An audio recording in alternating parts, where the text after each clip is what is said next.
Good morning, San Andreas. The baby boom is officially over. You are all irrelevant. Now die. You're listening to Radio X, the birthplace of modern rock and fundamental social upheaval. This is Sage on Radio X. Do you love it? Just say it. Say it. Sage. How did it make you feel? Sage, bringing the future of rock and roll. And trust me, I know where it's headed.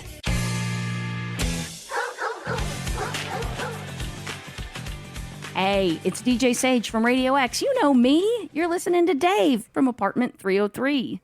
Greetings, human beings, and welcome back to Apartment 303, a podcast for community fans.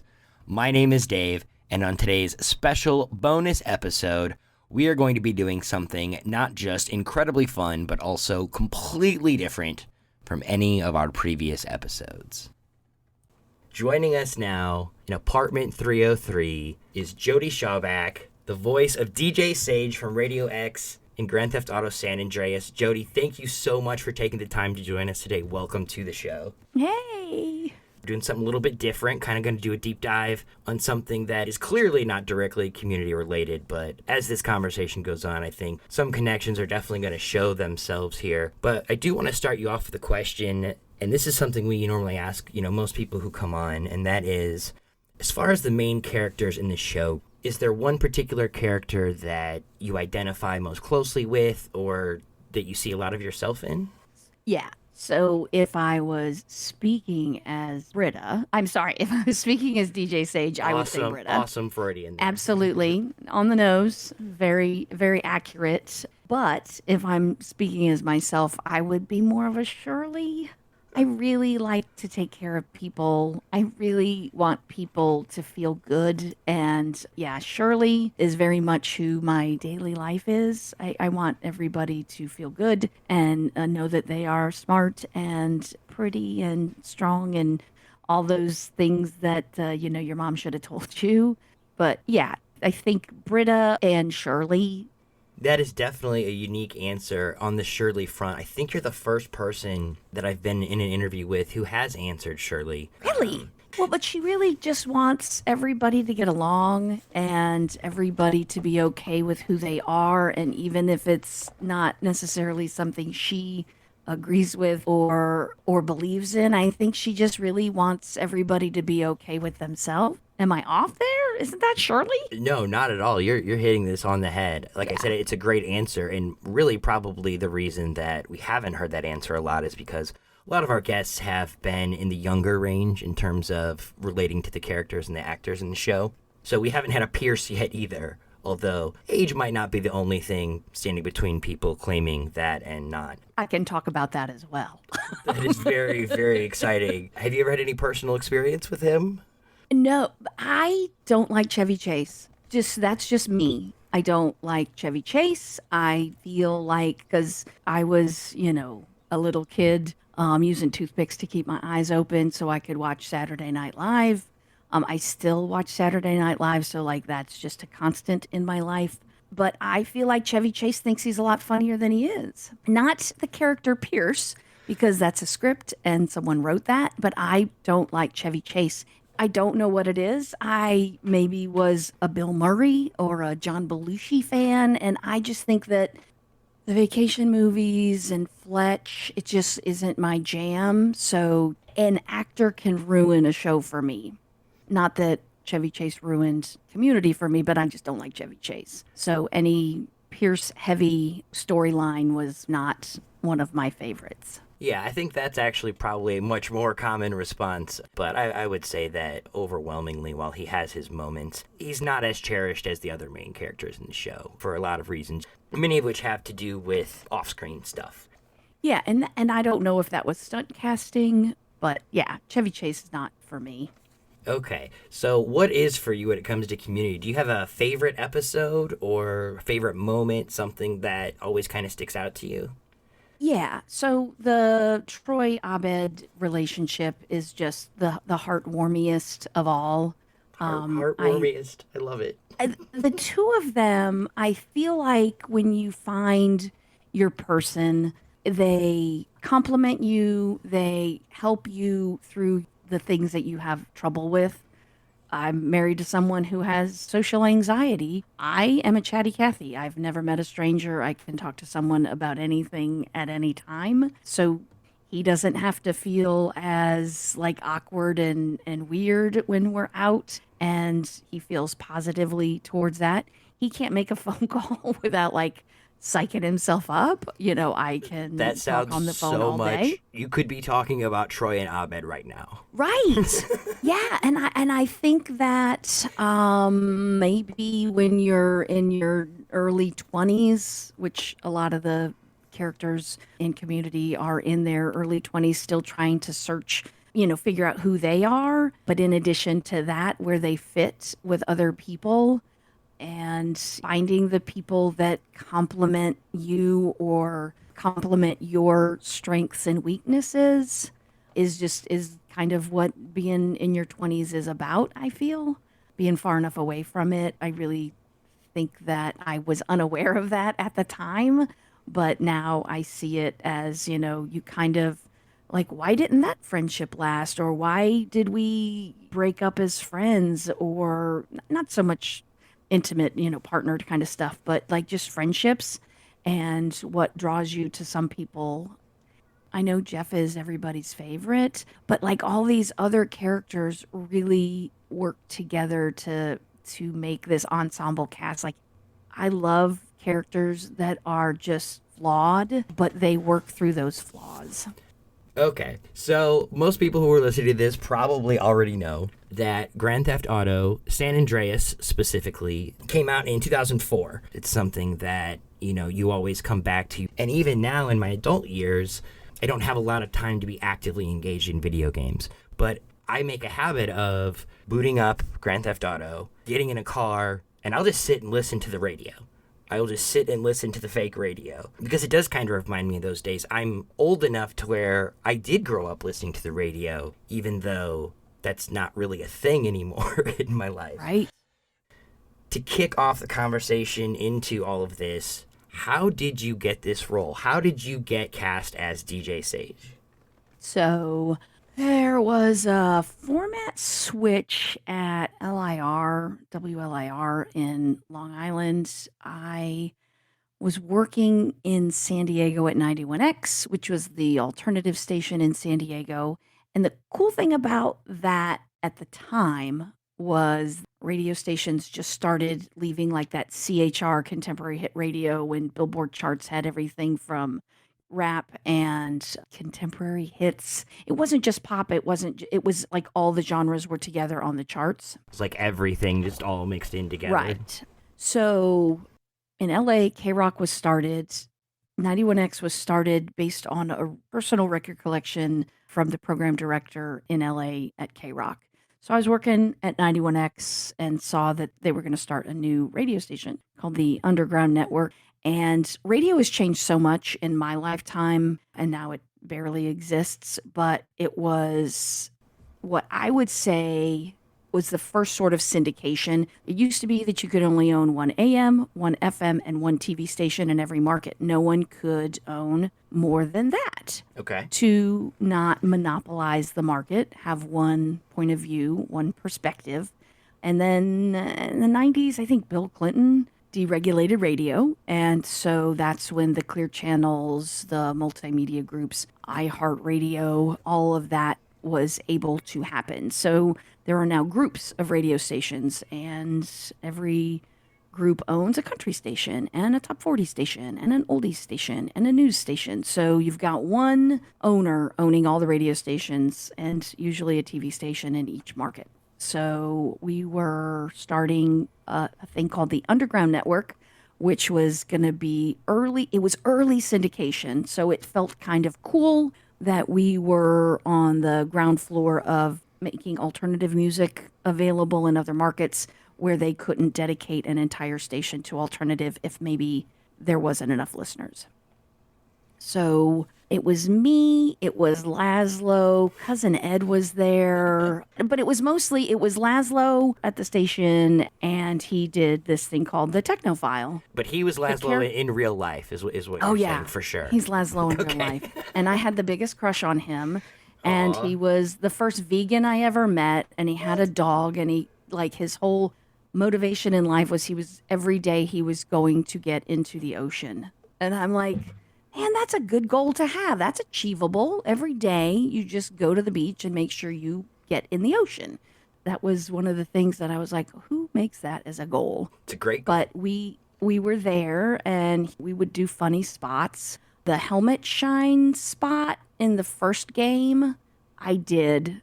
And that's when he originally contacted me. I was working at a talk station in Washington State, and he's like, hey, we're doing this game. I need some commercials. Will you do this? So I did that. When we were in New York, we were all single, and I remember specifically I had gotten some piercings, and now this is the time that we were living in. I showed every single person my boobs. Every single person. Because you were proud of your piercings, right? I just got my nipples pierced. Do you want to see? And every single person got to see my boobs. And I think that might be part of why when he was looking for someone to do DJ Sage, he's like, Jodie, she's our gal. So you had already started to develop a little bit of a positive reputation there, it sounds like. Yeah, I've done some good hype work for yourself. And yeah, I'm pretty much out there. There is no pretense with me. I was just very happy that I had gotten some piercings done and wanted to show people. So I got fired or laid off or whatever because that's who I am. Not because of the piercings, though, for something different. No, Okay. It was a different time. You could show anybody anything at a radio station and no one would say word one. Sure. But a few years later, Lazlo contacted me and said, hey, remember that commercial we did that was so funny? And it was like a parody of a Calvin Klein commercial from the 90s. And he's like, I need you to do something like that for me for this video game I'm doing. And I was like, sure. And then a couple of years later, he said the actress that was supposed to play DJ Sage was unwilling to say some of the things that DJ Sage said. Well, I mean, it's fair. And I was like, I'll do it. You saw my nipples. I'll say whatever you want. I think we're past that point already, yeah. Yeah. So, like I said, we were at a family reunion. I was in a park across the street from the family reunion, and my kid was playing in the sandbox, and he said, can you do this now? And I'm like, now, tonight now? And my husband asked the owner of the radio station if I could record it. I had to sign a non-disclosure. No one was allowed to see the script other than me. I wasn't even allowed to record it on my side. He had to record it on his side because it was so secretive. Because can't be trusted with the files. Well, and you saw what happened when they did the re-release. Like, so much stuff has come out about, all the coding and stuff like that. But I think they were trying to keep it so secret because it was going to be so groundbreaking. Because when you think about games now and all of the interactive stuff and open world, I just don't think games were like that at that point. No, and even the two titles that preceded it, they had taken steps toward that, but it was San Andreas that really realized that concept they had been building to over those PS2 games. Yeah, and the concept of the radio stations and the different characters, and I don't know, were there Easter eggs in video games before this? I don't know. But I mean, I know Sage gives clues. I know the other stations, pepper in some clues on getting tasks done. So it was so groundbreaking and secretive. And Lazlo was on the phone talking to me as I would do the read. He would tell me if I didn't say it right. But, most of it, but it's all a script. So when he asked me to improvise, I could, but it wasn't like I wrote those lines and I'm so clever. It was a very well-produced. Are there any lines you remember that were improvised that made it in? I don't. Again, I know it's been a while. Well, it's been a while, and I had a 3-year-old kid. I'm guessing you don't spend a lot of time sitting around listening to Radio X all day anymore. So people would send me the YouTubes, like, here's the best of DJ Sage. They would send those to me. I don't remember saying them, not because I smoke a lot of pot or anything like that. It was 20 years ago.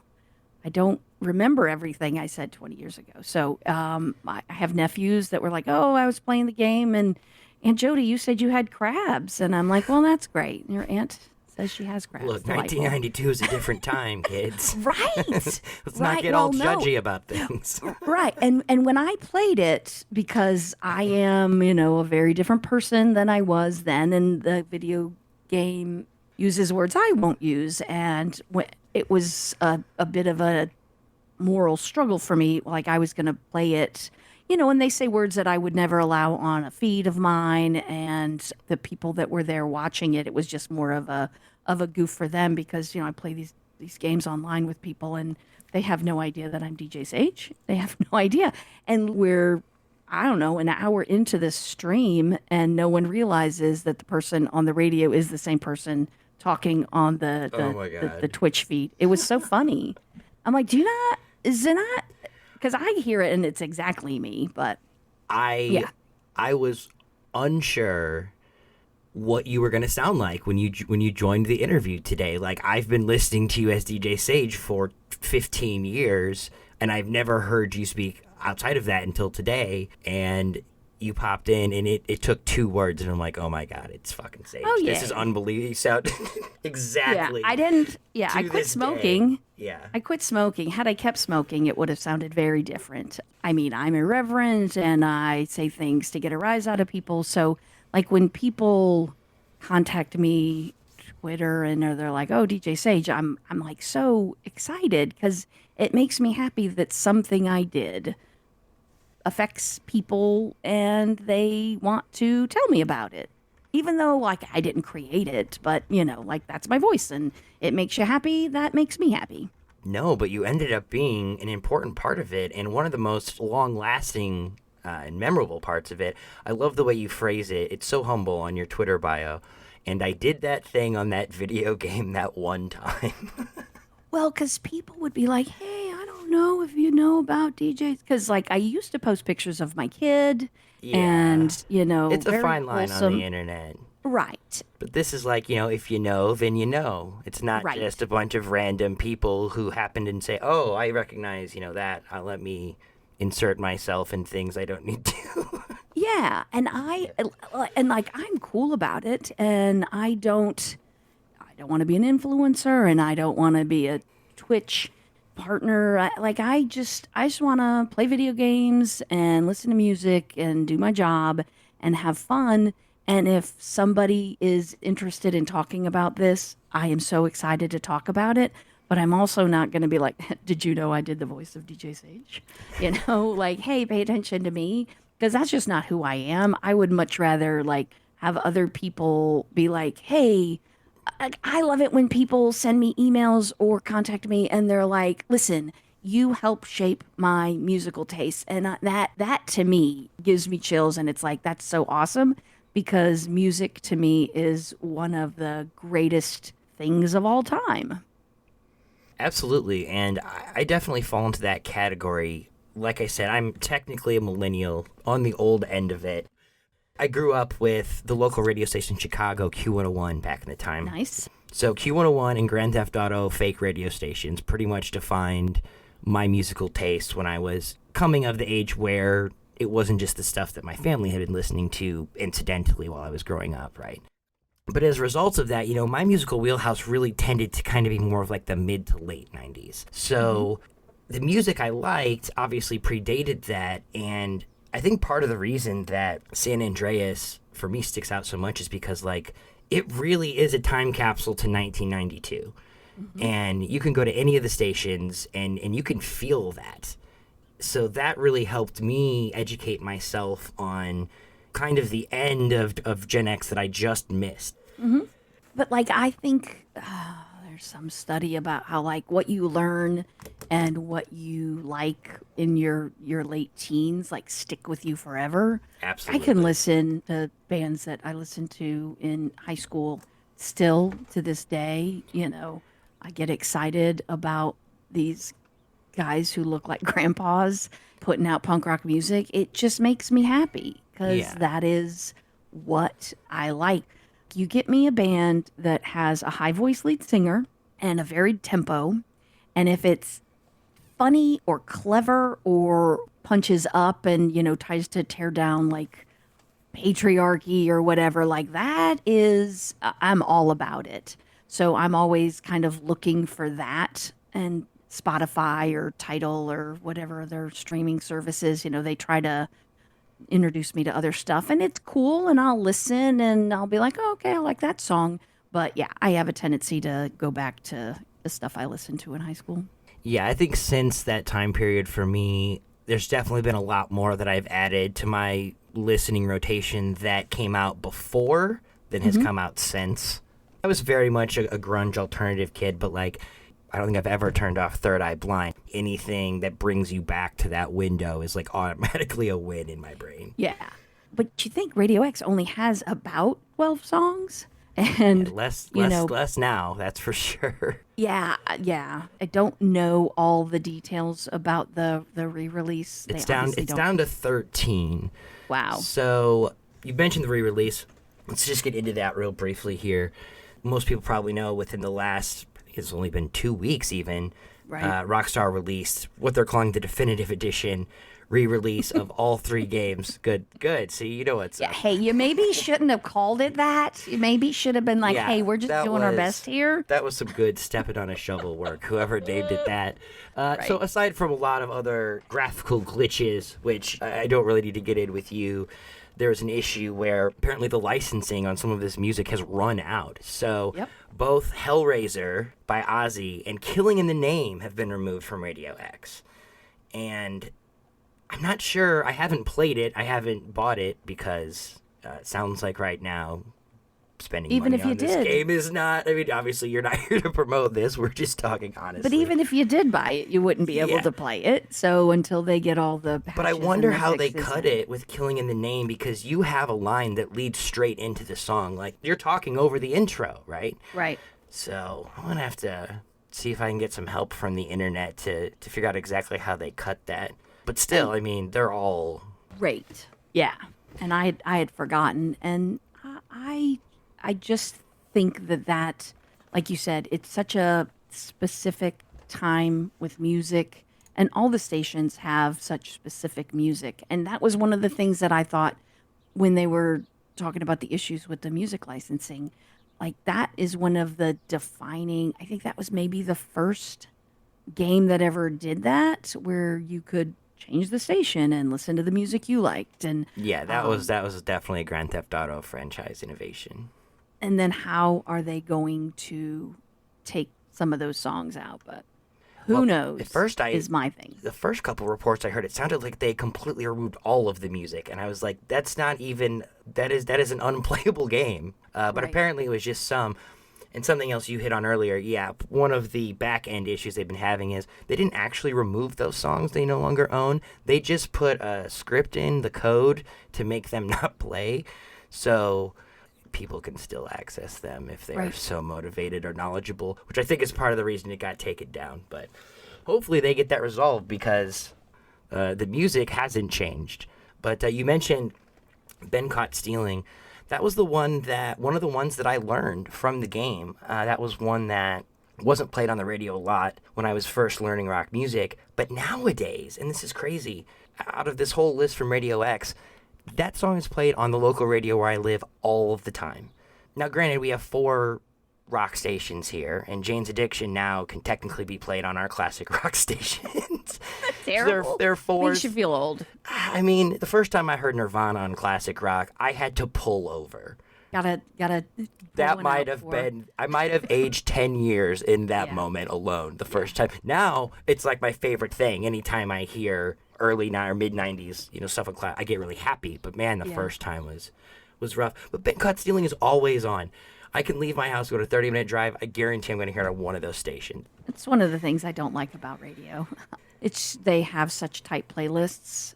I don't know if it's like... it's crazy. This one survived, though, and is still on that sort of a repetitive cycle. Oh, but it's such a good song. Oh, I never turn it off. Right. I think, I mean, there are just certain songs that fit, tick every box. It's short. It is a male vocalist. It is upbeat. And like when radio stations get programmed, they sort of how many male vocals do we have? How many upbeat songs? How many down songs? So it's all this formula. And I think, I don't know, maybe radio stations play somewhere between 140 and maybe 200 songs on a kind of like average rotation. And that's not a lot if you're thinking 24 hours a day, 7 days a week. Yeah, not. So you're not going to hear nearly Ben big caught enough. stealing a bunch, which is not a problem for me. So it says online, right? We've got Oh, gosh. not a ton of sources. Everything's true online. But, well, I've read it on the internet. It must be true. But then I was reading on the GTA wiki when I was looking for some of these track lists, and it says that the hypothesis, at least, is that DJ Sage is likely a parody of either Courtney Love or Danita Sparks. Is that just a crazy internet opinion, or do you see that, or did you consider either of those artists when you were getting into character? No. So That was my guess, but I'm glad to hear no, you say it. no, because, well, just because I don't think that. So people have had time to just ruminate on it and think about it and read things into it, that I don't think at the time that they were making this game, and I'm just going to specifically talk about Lazlo because, he was my connection to participate. I don't think that they were trying to set up lore or backstory for these folks. I think there were certain things that they, like DJ Sage's family was rich, and she sort of was a rebel against that. And I think that was just part of just that particular character. But I don't think that there was a lot of thought put into this is, we're trying to make it seem like it's this person or another person. At least that wasn't the perception I got. And I got little instruction. The original person, and I don't know if this is any common knowledge because I don't know how many people know this, but the original person that was supposed to voice DJ Sage is it Juliette Lewis? Was she in Cape Fear? She was the girl in Cape Fear. That is some unique information you're putting out there. So Juliette Lewis, yeah, she was in Cape Fear. Yeah, no, Natural Born Killers. Natural Born Killers with Woody Harrelson. So, and the 94 was when that movie came out. She was hot as an actress. I think they wanted her on that For the game. name. For the name and kind of her edginess in Natural Born Killers. And if I would say if DJ Sage was sort of written for someone specific, it was her, but she didn't want to say that she had crabs, I guess. And I was like, I'll do it. I'll say anything. I'll say anything you want. Well, And it was just one of those things where it seemed like it was just my friend Lazlo putting together this thing that I didn't even really understand. He just said, I need somebody to voice a DJ on the radio. And I'm like, I can do that. And we just did it. so that does. Who knew it was going to turn into this big old thing? Who knew? I'm so glad that we could be sitting here talking about this in the year 2021. It's seriously amazing. Isn't it? And like it's still got legs and people still want to play it and And we're still getting new information. right? Well, I've had that Maybe. information. Well, you had been hoarding it to yourself, and now Yes. you've generously shared it with the group. And I'm And very appreciative. you may be the first person that I've actually said that name. When we first started talking, you're like, I bet you get these all the time. I really don't. I don't think people work very hard to find people. So I really have only been asked a couple of times to do interviews, which is okay. I get more like guys wanting to know what I look like. And I go, you have a mom, right? So that just ends that conversation at all completely because DJ Sage will forever be 24 and Yeah, I do not have that luxury.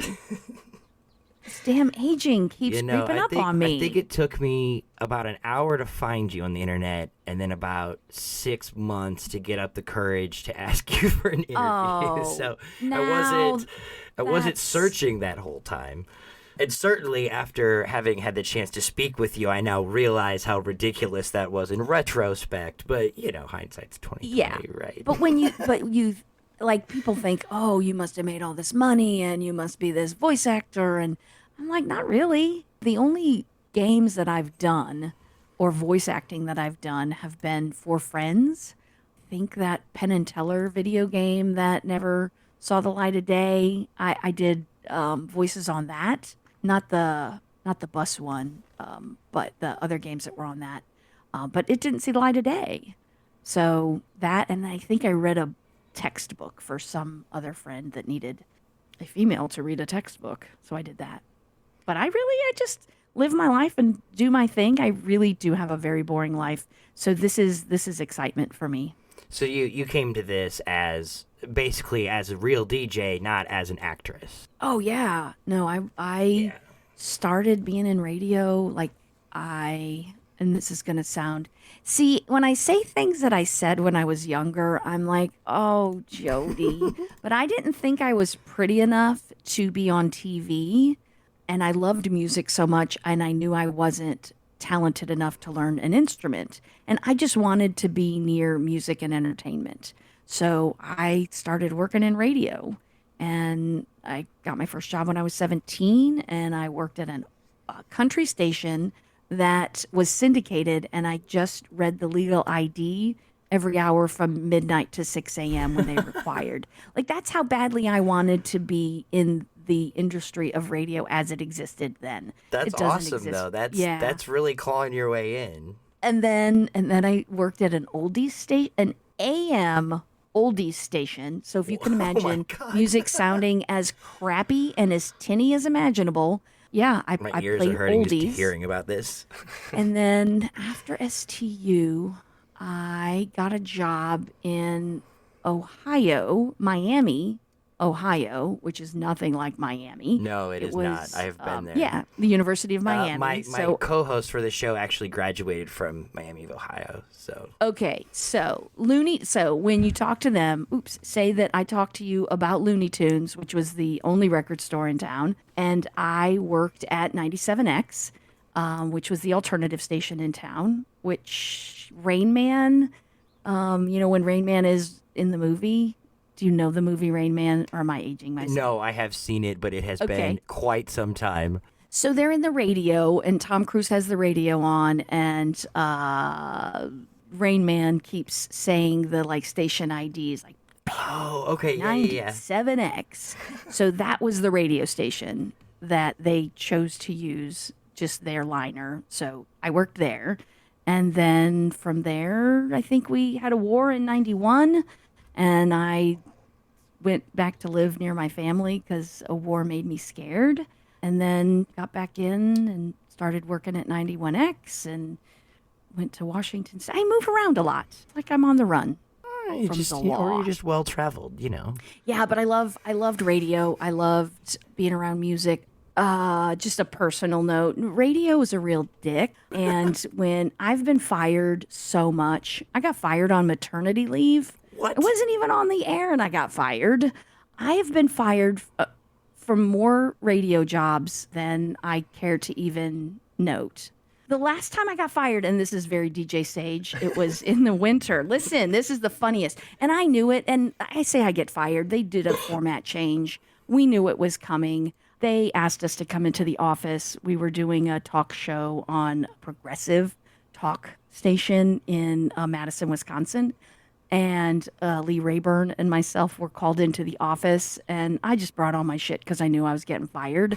And because I ate Cheerios every morning like a toddler, and I had my knit cap, and I had my Cheerios in it, and I'm just eating my Cheerios as the owner of the radio station is telling me I'm no longer employed. And I'm like, I don't even care at this point because radio sucks, and you people don't know what you're doing, and it became so corporate. And so, about money, and we're going to take 20 stations that we can syndicate one DJ on and pay that person $5 more a year, and they're going to be thankful for it. I really hate large corporations, and it is very sad to me that this industry that I loved so much that like as a 10, 12, 13-year-old girl wanted to be in so badly has just become this corporate shill that I just don't want to participate in. Sorry, gonna step off my soapbox. No, this is everything I could have dreamed for and more. So far, you have been exceptionally generous with your time. I think I asked you for like a 20-minute interview. I can talk all day about myself. I'm about to let you, so be careful. It's so silly. You're like, it was just going to be a one-off, but we're going to do a 14-part series. No, I'm kidding. I really can. I'm very rarely focused on myself because as a Shirley. So it's fun to talk about this stuff every once in a while. Okay, I would be completely remiss if I let you get out of here without asking you a couple more general music questions. Can we do just a couple music questions? Okay. Oh, heck yeah. So, is there any experience or like any piece of memorabilia that is part of your kind of musical story that really sticks out or that you would want to share? Yeah, I have I have T-shirts. I only own concert shirts. It is really silly. I love going to shows. I know bands don't make their money from doing live shows. They make it on merch. So if you're going to a show, buy a $40 T-shirt because that's how they make their money. So I always do that. I love it. Going to a show, my first show since the pandemic in December. I'm going to let my daughter skip school. Well, she's in college. So I'm taking her and we're going to go see Robert DeLong in Brooklyn. It is going to be an amazing show. Robert DeLong is worth a listen. And I only say that because he is both punk rock, but also electronic. And I didn't think I was going to love him as much as I do, but I do. He's so good. And his lyrics are amazing. But we're going to see him. When we saw him, he opened for another band, and we did not buy any of his merch. So I'm going to buy Robert DeLong merch. But I had a post I did on Twitter where I was talking about my brand because everybody's talking about this is my brand. So on my house, my apartment wall, I have a platinum album from Soundgarden that I got as a Christmas bonus. The joke is I tried to pay my rent with it and I got evicted because you can't pay rent with a gift of a platinum album. I mean, I'd be happy to rent you a couple rooms for that album. No problem. It's just, but it's like, you know, when you, well, you know, being a person who believes that workers should be compensated for what they do, it's like, oh, hey, you work hard. It's Christmas. Here is something to hang on your wall. But it's forever old. It's nice. It's better than cool. Like a $10 gift certificate to the station store, right? Yep. Or you know, here's $100 in Panera. Like I love Panera, Exactly. but then it's just it's gonna go somewhere else. So that's funny because that has my name Jodie Shawback on it. But then when I got married, I'm traditional. I took my husband's last name. So then people look at it and they're like, who's Jodie Shawback? And I'm like, you can't put it together. My friends are stupid. And then I have a picture of artwork done by Coop. Coop did a lot of concert posters for bands in LA. He was, you know, he's just a well-known, he does like Devil Girls and monster kind of cars. I wanted to get a tattoo, and he drew a picture of a ham for me because I love ham. So that's the black and white version. I am in personal possession of the only color version of that, and that is my tattoo. And then the last one is the WX78 from the video game, the game that I'm playing online a bunch now, which is the Don't Starve Together. So we not dressed up. I played WX, and that's the mask. So this is my current brand. Your current brand. It will always be music. It will always be ham. And then whatever game I'm playing is featured on my wall. I like that you have the cardboard mask in the same thing as the platinum record. That shows some real diversity in approach. If you knew how much I played this game to try to get even reasonably good at it, it's a silly game. And I didn't think I was going to like it. And this is just as a human, normal person. I'm a mom of a college student, And any way that I can get to see and talk to my kid, if it's playing video games, and I know that cheesy shit on TV, those commercials will do that. But if I say I'm down to play Don't Starve Together, she will get online and she and I will talk for 5 hours about the game, about music, about whatever that's she did, awesome. whatever I did. Yeah. Just anytime you're gaming with someone, like there's always kind of that downtime. Like, yeah, you're going to be talking about the game, but there's time in between tasks To complain and so you about. fill that with other conversation. Yeah. And it makes me happy. And it's a game I can play, and I can get about 25 days into it and not die, which is, I don't know. Have you heard of it? I haven't heard of it. Listen, it's so silly and it's stupid and I love it and it's great.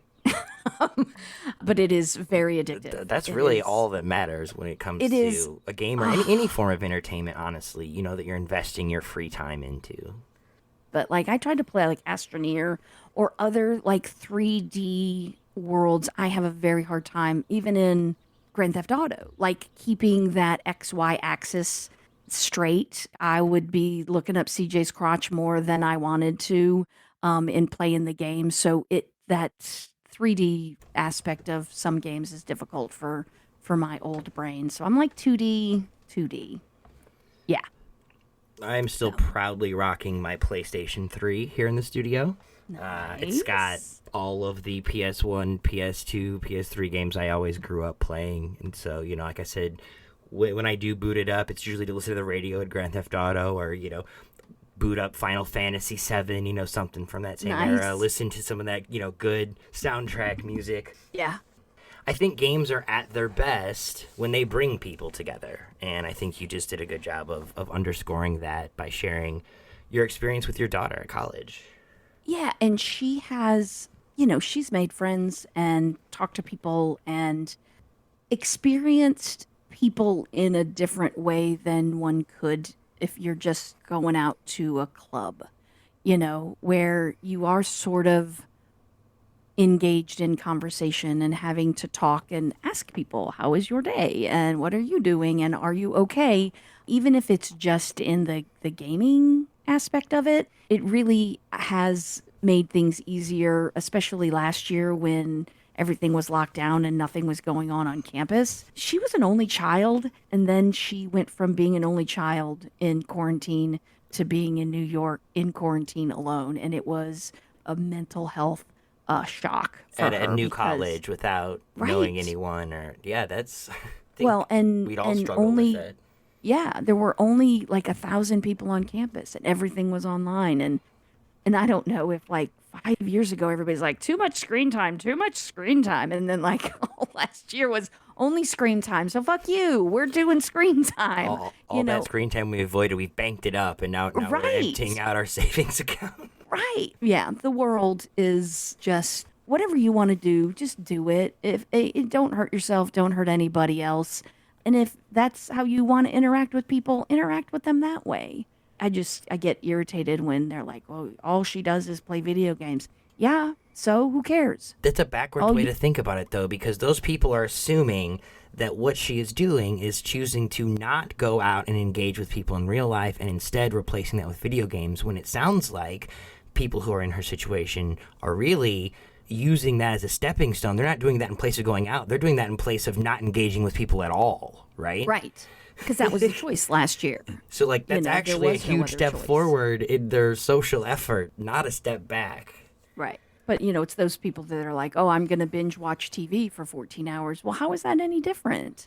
You're not engaging with anyone. There's no small talk or any of the things that you've just mentioned. So let me bring it back to the Soundgarden album, because after hearing the story, it sounds like this was given to you. Was it done in a specific manner? Like, was it because you were a huge Soundgarden fan or a huge fan of this album specifically, or was it just the one they had to give?